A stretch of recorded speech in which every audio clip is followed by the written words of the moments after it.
l'homme, l'énergie spirituelle. Ce qui compte plus dans l'homme, la chose la plus importante dans l'homme, c'est l'esprit. Alors, Jésus va lui dire, ce n'est pas seulement le pain qui fait vivre, mais c'est la parole de Dieu. Je suis venu te dire que cette parole va créer une...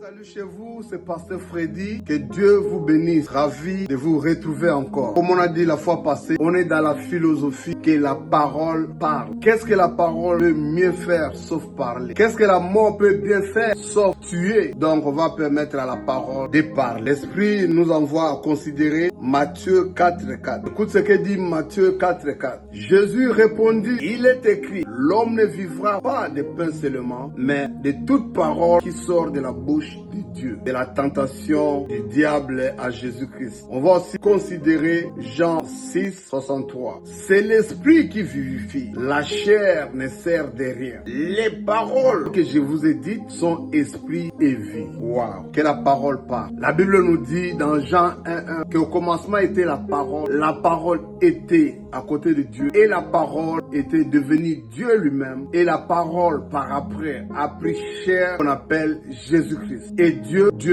est la parole. C'est clair jusqu'à ce niveau-là. Alors quand nous allons dans Genèse 1:1, la Bible nous dit, au commencement, Dieu créa. Dans Jean 1, on a vu que Dieu c'est la parole c'est Dieu. Donc si on doit paraphraser, ça sera, au commencement, la parole créa. On est d'accord? Je suis venu te dire que cette parole va créer. Tu ne me crois pas, je suis venu te dire que cette parole va créer quelque chose. Un business, un voyage, un mariage, une idée, une relation. Père, que cette parole crée dans la vie de mon frère, de ma soeur qui suit. Au nom de Jésus-Christ. Rentrons à la parole. Matthieu 4:4, nous voyons le diable tenter Jésus en plein gêne. Le diable n'a pas dit, lui c'est Jésus, il a gêné, il est plus fort spirituellement. Le diable s'est pointé. Il va dire à Jésus, si tu es fils de Dieu, change ces rochers en pain. Jésus va lui dire, l'homme ne vivra pas seulement du pain, mais de toute parole qui sort de la bouche de Dieu. Oui, l'homme vivra du pain. En biologie, en science, il y a un triangle qu'on appelle le triangle de Maslow. On montre les nécessités de l'homme. La nourriture est en première position. Sans la nourriture, tu ne peux pas jouir de la vie. Tu ne peux même pas aimer ta femme, ton mari. Jésus lui dit, oui, c'est vrai, on doit vivre du pain. Le pain nous donne la force physique. Frères et sœurs, une fois là, j'ai jeûné 3 jours à sec. Le 3e jour, j'avais du mal à lancer mes pas. Je ne pouvais pas soulever mon pied. Je n'avais pas d'énergie physique.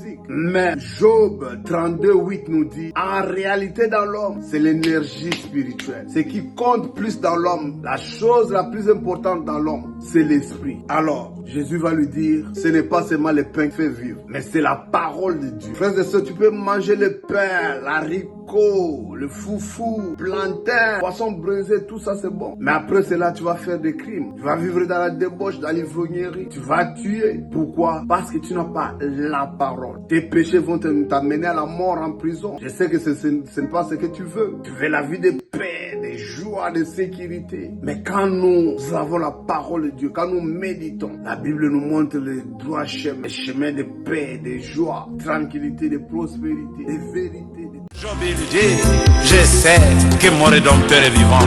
Dans les psaumes, oh mon Dieu, tu es le Dieu de mon salut. Et dans Proverbe, je suis ta sagesse. Dans Ecclésiaste, pour moi tu es un fils que j'aime et que je châtie, accepte. Et dans le cantique des cantiques, il dit, tu es mon épouse, ma bien-aimée. Et dans Ésaïe, il est l'admirable, le conseiller de prince de paix.